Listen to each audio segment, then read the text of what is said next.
भारत में विवाद छिड़ा रहा। उसके अलावा और भी कई स्थानों पर राम से संबंधित जो भी नारी पात्र हैं जी उनको तो तुलसीदास जी ने श्रेष्ठ माना है। जी उनके अतिरिक्त जो नारी पात्र रामचरितमानस में आते हैं वहां उनके अनुदारता के भाव प्रकट होते हैं। क्या ये गोस्वामी तुलसीदास जी कहीं पर भी नारी विरोधी हैं?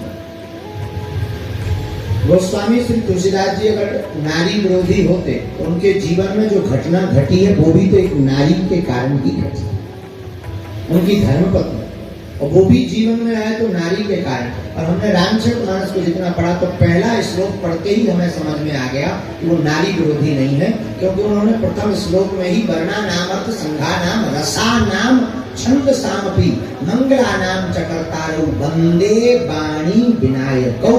पहले श्लोक में ही उन्होंने गणेश जी की वंदना बाद में की, वाणी मतलब सरस्वती, माता सरस्वती की वंदना प्रारंभ में करके ये बता दिया कि हम नारी विरोधी नहीं है। यत्र नार्यस्तु पूज्यन्ते रमन्ते तत्र देवता।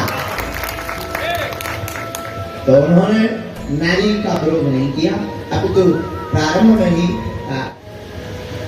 विशेषकर मानस के संदर्भ। देखो हम मानस में तो नहीं पर अपने मन के मानस पर भरोसा जरूर कर लेते हैं। और मानस तो रामचरितमानस ऐसा है कि जो रोम रोम में समाने योग्य है, उसके थाह को पाना हमारे जैसे मानस के थाह को पाना असंभव है। लेकिन जो गुरु कृपा से हमने पाया वो आपको बता सकते हैं। आप शायद उसी चौपाई पर बोल रहे होंगे जिस पर पूरे नारी के सम्मान पर वर्णन कर दिया, इसलिए गोस्वामी तुलसीदास जी नारी बोल रहे हैं।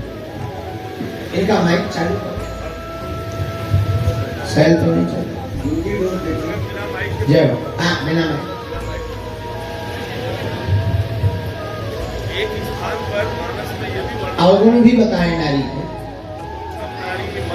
मध्यम नारी, उत्तम नारी, अवगुण सदा 8 रहेंगे। ये वर्णन भी नारी के बारे में गोस्वामी हमने वो भी तो ये नारी थोड़ा कभी अनुदारता का भाव अभिव्यक्त बिल्कुल भी नहीं, सत्य को चरितार्थ करना है। उत्तम मध्यम तो पुरुष भी है, नारी में ही क्यों दर्शाया नहीं? पुरुष में भी दर्शाया। आपने केवल नारी पर पकड़े, उत्तम मानस उत्तम पुरुष के बारे में बताया जो परमात्मा के सन्निकट है। मानस के गुण अवगुण के बारे में भी बताया, संत असंत के बारे में भी बताया है, सज्जन असज्जन के बारे में भी बताया है, मूर्ख के बारे में भी बताया। रामचरितमानस सर्वव्यापक है, बहुत सार्वभौमिक है, सबके बारे में उन्होंने दिल खोल करके बोला है। फिर तो जो जहां जो पकड़ ले उसी को बोलता है। तो हमारी दृष्टि से रामचरितमानस के गोस्वामी तुलसीदास जी नारी विरोधी नहीं है।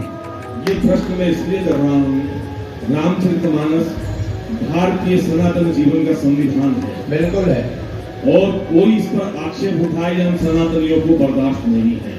तो हमें कहीं न कहीं इसका स्वाभाविक रूप से क्लेरिफिकेशन हमारे दिमाग में रहे कि कहीं ऐसा प्रश्न उठे तो उसका उत्तर दे सकें। बिल्कुल, आप जो है रामचरितमानस के आधार पर किसी को भी आप स्पष्टता के साथ बोल सकते हैं कि रामचरितमानस में नारियों के प्रति गोस्वामी तुलसीदास जी हमेशा उदार हैं और उन्होंने कभी भी विरोध नहीं किया। और दूसरी बात, गोस्वामी तुलसीदास जी एक ऐसे महापुरुष हैं जिन्होंने उस वक्त जब जो है विरोधी, धर्म विरोधी हमारे सनातन के ऊपर उंगली उठा रहे थे, तब उन्होंने अपनी कलम की लेखनी से रघुवर का कमाल दिखाया। तो विरोध करने वाले को राम को भी काल्पनिक